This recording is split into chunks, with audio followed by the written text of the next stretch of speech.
पास सबूत है तो तुम मुझे क्यों नहीं दिखा रहे हो अरमान? अब्बू को बात करते हुए सुना था मैंने आंटी से। तुम ही थे ना जो उनको माँ के पास लेके गए थे। इसे क्या दिखाया कि उनका दिल रुक गया? तुम ज़ैनबी से और अरमान से बात करो बतूल के रिश्ते के लिए। हमारा दिमाग खराब हो गया है, वो ज़रियून के निकाह में है। पता नहीं अम्मी उसका दिल मेरे लिए कब नरम होगा। सब उसकी खुशी के लिए कर रहा हूँ। अस्सलाम वालेकुम दोस्तों, माँ ड्रामा के किस 60 ने वाकई सबके होश उड़ा दिए हैं। क्या आपने कभी सोचा था कि कहानी उस मोड़ पर आ जाएगी? आज की वीडियो में हम बात करेंगे इस बड़े धोखे की जो ज़रियून ने बतूल के साथ किया, और क्या बतूल को इंसाफ मिल पाएगा? वीडियो को आखिर तक ज़रूर देखें क्योंकि आखिर में एक बड़ा सरप्राइज़ है।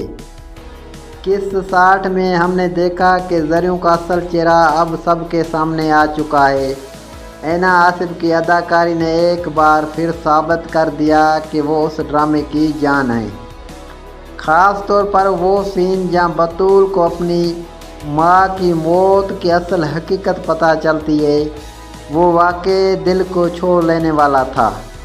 लेकिन दोस्तों, असल खेल अभी शुरू हुआ है।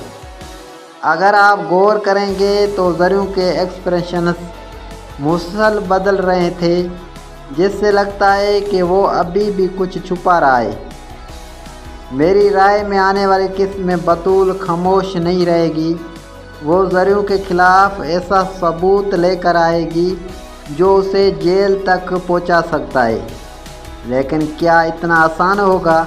शायद नहीं, क्योंकि कहानी में अभी और बड़े ट्विस्ट बाकी हैं। किस्त 60 हमें एक ऐसे मोड़ पर छोड़ गई है जहाँ से अब वापसी मुमकिन नहीं है। अब आप बताएं, क्या ज़रियून को उसकी सज़ा मिलनी चाहिए या बतूल उसे माफ़ कर देगी? कमेंट में अपनी राय ज़रूर दें। मैं आपके कमेंट्स का इंतज़ार करूँगा। अगर वीडियो पसंद आई तो वीडियो को लाइक करें।